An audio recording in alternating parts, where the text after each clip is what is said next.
हरियाणा में हाल ही में जो फेरबदल किए हैं कांग्रेस पार्टी ने, उसको देखते हुए अब कई राज्यों की इकाइयों पर सवाल उठ रहे हैं कि क्या यहां पर भी फेरबदल होंगे। उनमें सबसे प्रमुखता से राजस्थान की चर्चा हो रही है। राजस्थान का एक नाम जो इस समय कह सकते हैं कि केंद्र की सियासत में यानी कि देश की सरकार को घेरने में काफ़ी व्यस्त है, वह नाम है सचिन पायलट का, जो राजस्थान में विधानसभा सत्र में कम नजर आते हैं, जबकि जब देश में जो बड़े मुद्दे होते हैं उसमें ज़्यादा सक्रिय नजर आते हैं।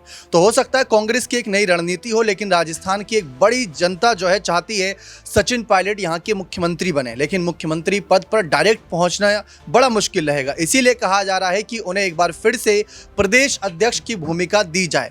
ये सवाल हमारा नहीं बल्कि कई मीडिया रिपोर्ट्स उठा रही है, क्योंकि जिस तरीके से हाल ही में हरियाणा कांग्रेस में बदलाव करते हुए वहां के प्रदेश अध्यक्ष उदय भान को हटाते हुए राव नरेंद्र सिंह को जगह दी और नेता प्रतिपक्ष के रूप में एक बार फिर से भूपेंद्र सिंह हुड्डा ने अपना दबदबा कायम रखा, तो उसको देखते हुए यही बात राजस्थान की सियासत में भी कही जा रही है कि 2028 के चुनाव से पहले अगर कांग्रेस को माहौल बनाना है तो पायलट को किसी न किसी बड़े पद पर राजस्थान के अंदर लाना होगा। राष्ट्रीय राजनीति में आप क्या कर रहे हैं वो अलग बात है, आपने इनको जिम्मेदारी दे रखी है छत्तीसगढ़ की, आप इन्हें AICC की मीटिंग में शामिल कर रहे हैं, महासचिव का पद दे रखा है, वो बात अलग है। लेकिन राजस्थान में क्या जिम्मेदारी है, राजस्थान के मुद्दों को कितनी बारीकी से उठा रहे हैं, इस पर सबकी नजर है। इसी मुद्दे पर चर्चा करते हैं हमारे खास वरिष्ठ सहयोगी अमन सर से कि हम देखते आए कि पिछले कई सालों में कई ऐसे चेहरे रहे, युवा वरिष्ठ चेहरे, जिन्होंने कांग्रेस का साथ छोड़ा। इनमें एक सचिन पायलट के, राहुल गांधी के खास दोस्त ज्योतिरादित्य सिंधिया भी थे, हार्दिक पटेल भी थे, ऐसे कई सारे नाम थे। उन्हीं में सचिन पायलट का नाम भी था कि ये भी पाला बदल सकते हैं। 2020 में बगावत भी इस बात के संकेत दे रही थी, लेकिन करते करते माहौल ठंडा होता चला गया और पायलट कांग्रेस के साथ बने हुए हैं। लेकिन राजस्थान के नजरिए से कांग्रेस पायलट को किस नजरिए से देख रही है इस समय? देखिए, राजस्थान के लिहाज से अगर देखा जाए तो कांग्रेस पार्टी जाहिर बात है कि अब बहुत सारे बदलाव कर रही है। हमने देखा कि जिस तरह हरियाणा में एक नए जो अध्यक्ष का चुनाव किया गया है, वहीं हरियाणा को जो राजस्थान को लेकर भी संभावनाएं बन रही हैं कि क्या कांग्रेस पार्टी किसी नए नाम पर जाना चाहती है। चूँकि अगर हम राजस्थान कांग्रेस की बात करें, जो राजस्थान में कांग्रेस पार्टी की स्थिति उसके ऊपर बात करें, तो सचिन पायलट से बड़ा चेहरा फिलहाल तो कोई नज़र नहीं आता। तो ऐसे में क्या कांग्रेस पार्टी एक बार फिर से सचिन पायलट के ऊपर जिम्मेदारी रखना चाहती है, या फिर अशोक गहलोत खेमा ही इस बार भी दबदबा अपना बनाने में कामयाब हो जाए? क्योंकि दोनों के बीच के जो मतभेद हैं पॉलिटिकली, वो किसी छुपे हुए नहीं है। आपने देखा कि जब मुख्यमंत्री अशोक गहलोत को 18 में बना दिया जाता है, तब सचिन पायलट काफ़ी नाराज़ भी हो जाते हैं, उनके तमाम समर्थक काफ़ी जो है नाराज़ हो जाते हैं। लेकिन वक्त के साथ में तमाम जो घाव होते हैं वो भर जाते हैं। लेकिन यहाँ पर सचिन पायलट के लिए कहा जा सकता है कि उनके जो घाव थे वो आगे चलकर एक तरीके से ऐसे जो है नासूर की तरह बन गए, जहां पर सचिन पायलट ने एक समय पार्टी से अलग होने का फैसला कर लिया। आपने देखा कि उन्होंने अपनी ही पार्टी के खिलाफ एक तरीके से विरोध प्रदर्शन भी शुरू कर दिया। तो ये तमाम ऐसे मसले थे जहां पर ऐसा लगा कि सचिन पायलट कांग्रेस पार्टी को छोड़ देंगे। चूँकि 2-3 नामों का जिक्र आपने भी किया, जिसमें ज्योतिरादित्य सिंधिया का जिक्र किया, हार्दिक पटेल का जिक्र किया, और भी तमाम सारे ऐसे चेहरे जो बड़े बड़े चेहरे थे जिन्होंने कांग्रेस पार्टी का साथ छोड़ा। तो यही लग रहा था कि क्या सचिन पायलट भी कांग्रेस पार्टी का साथ छोड़ देंगे। लेकिन जब प्रियंका गांधी की इसमें एंट्री होती है और तमाम कांग्रेसी जो लीडर्स होते हैं इसमें जब बातचीत करते हैं, तब जाकर सचिन पायलट मान जाते हैं। लेकिन अब यहाँ पर महत्वपूर्ण सवाल अगर फिर टिक जाता है कि अगर राजस्थान की बागडोर सचिन पायलट के हाथों में दे कांग्रेस पार्टी, तो उनकी पार्टी एक बार फिर से मजबूत होती हुई दिखाई पड़ेगी। क्योंकि 18 से पहले भी कांग्रेस पार्टी का हाशर कुछ ऐसा ही था, जहाँ पर वो सरकार से बाहर हो गए थे, सत्ता में नहीं थे। तब सचिन पायलट ने कहा था कि जब तक मैं सरकार नहीं बनवा दूंगा कांग्रेस पार्टी की, तब तक अपने सर पर जो साफा है वो नहीं बांधूंगा। और उसके बाद 18 में कांग्रेस पार्टी की सरकार बनी, लेकिन जिन्होंने पूरी मेहनत की उनको इस पूरे प्रोसेस से बाहर कर दिया गया। तो क्या अब उन जख्मों पर कांग्रेस पार्टी मरहम लगाना चाहे कि भाई सचिन पायलट को ही जिम्मेदारी दी जाए, वही राज्य की जो कांग्रेस इकाई है उसको चलाते हुए दिखाई पड़े? तो फिलहाल अभी तो ऐसा लग रहा है। लेकिन क्या अशोक गहलोत यहाँ पे कोई बड़ा दाव चल सकते हैं? क्या उनके खेमे से कोई बड़ी दावेदारी सामने आ सकती है? ये अपने आप में कहीं ना कहीं सवालों को कहीं ना कहीं उठते हुए दिखाई पड़ते हैं इसको लेकर। देखिए, हरियाणा विधानसभा में जो बदलाव हुए उसके पीछे के कारण ये थे कि उससे पहले जितने एग्जिट पोल सर्वे, जितने भी यहाँ पर कह सकते हैं यहाँ पर दावे किए जा रहे थे, वो कांग्रेस की जीत के थे। लेकिन जब नतीजे आए तो कांग्रेस हार गई, और हार का कारण भूपेंद्र सिंह हुड्डा को ठहराया जा जा रहा था बड़े लेवल पर, लेकिन बाद में जब नेता प्रतिपक्ष चुनने की बारी आई तो भूपेंद्र सिंह हुड्डा पर ही दाव लगा दिया। तो यानी कि एक तरीके से गुटबाजी तो साफ तौर पर नजर आई, क्योंकि ज्यादातर विधायकों ने हुड्डा के नाम पर समर्थन जताया था।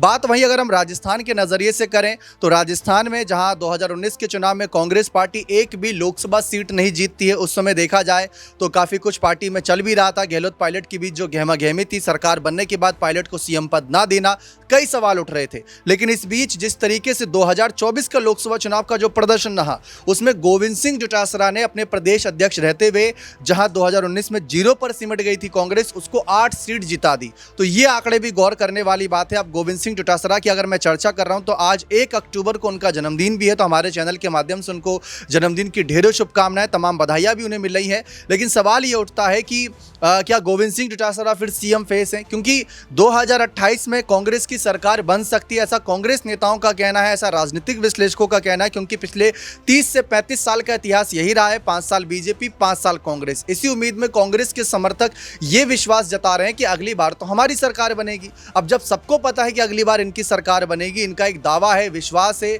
और ये एक रीति भी चलती आई है, तो अगर इसी रिवाज के चलते सरकार बनेगी तो सीएम फेस कौन है? सर, यही सवाल रहेगा। गहलोत यहाँ पर जिस तरीके से पायलट के साथ हाल फिलहाल में मुलाकात करते नजर आए, नाराजगी भी दूर हुई। पायलट गुट की जो 2020 की बगावत पर सवाल खड़े हो रहे थे, उस पर हाईकोर्ट की भी क्लीन चिट उन्हें मिल चुकी है।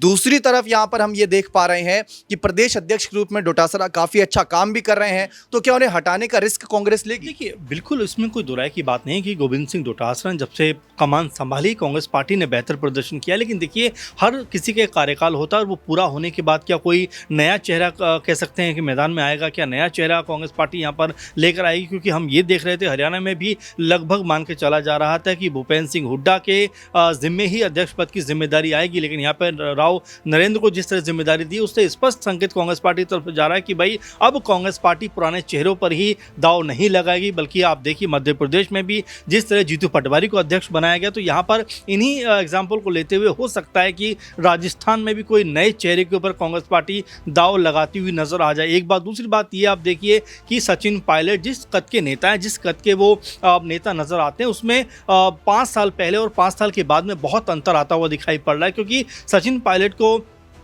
कई बड़ी जिम्मेदारियां कांग्रेस पार्टी ने दी हैं, साथ में राजस्थान की नज़र भी उनकी बनी हुई है कि भाई यहाँ पर अगर सरकार बनानी है तो सचिन पायलट को आगे करना पड़ेगा, क्योंकि अशोक गहलोत ने अपनी लगभग जो सियासी पारी है वो खेल दी है। अब ऐसे में हो सकता है सचिन पायलट को मुख्यमंत्री का चेहरा बनाकर राजस्थान में कांग्रेस पार्टी पेश करती हुई दिखाई पड़े। और यहाँ पर गोविंद सिंह डोटासरा जो लगातार पार्टी के लिए बेहतर काम कर रहे थे, उनको भी एक बड़ी भूमिका में लेकर कांग्रेस पार्टी आए, क्योंकि उनके रहते हुए कांग्रेस पार्टी जो 19 में कह सकते हैं कि पूरी तरह से हताश निराश नजर आ रही थी, 24 आते आते कहीं ना कहीं उनके पक्ष में एक माहौल बनता हुआ दिखाई पड़ रहा है। आने वाले विधानसभा चुनाव के लिए एक रणनीति बनाने की ज़रूरत है, और यहाँ पर जो अनुभवी नेता हैं, अगर उनके बीच में तालमेल ठीक रहता है तो कोई बड़ी बात नहीं, कांग्रेस पार्टी एक बार फिर से राजस्थान के अंदर जो सरकार है वो बनाती हुई दिखाई पड़ेगी। क्योंकि बीजेपी के एंगल से भी अगर दीपक आप देखें तो चाहे वसुंधरा राजे की बात करें, बिजल शर्मा की बात करें, अभी हाल ही में जब पीएम मोदी राजस्थान पहुंचे, वहां पर भी वसुंधरा राजे का एक अलग रुख दिखाई पड़ रहा था। तो ये तमाम ऐसे समीकरण हैं जो लगातार राजस्थान में बन रहे हैं, और बीजेपी के अंदर कहीं ना कहीं कोई बागी सुर दिखाई पड़ते हैं, और यही वजह कांग्रेस पार्टी की तरफ से लगातार कहा भी जा रहा है और देखा भी जा रहा है कि इस बीजेपी के अंदर अंदरूनी जो गुट बन रहे हैं उसका फायदा उठाकर एक बार फिर से राजस्थान के अंदर भी सरकार को बनाया जाए। ये बात साफ है, लेकिन सचिन पायलट की इन दिनों राजस्थान में सक्रियता कितनी, आपको भी दिख रहा है, हमको भी दिख रहा है।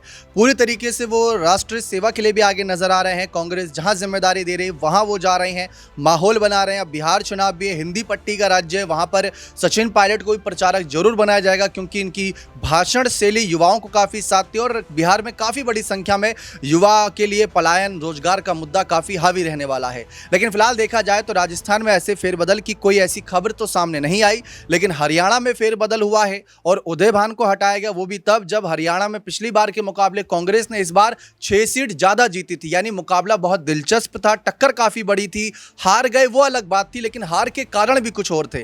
लेकिन इसका खामियाजा उदय भान को भुगतना पड़ा। राव नरेंद्र को जिम्मेदारी तो दी गई, लेकिन क्या वही बदलाव अब राजस्थान में कांग्रेस करेगी? अगर बदलाव करेगी तो उस बदलाव के क्या मायने रहेंगे? गोविंद सिंह डोटासरा से भी जब यह सवाल पूछा गया था कि सीएम फेस कौन रहेगा, तो उनका साफ बयान था कि इसका फैसला पार्टी के आलाकमान करेंगे। अब देखते हैं आलाकमान का क्या फैसला रहता है। बने रहें चैनल के साथ, बहुत बहुत शुक्रिया।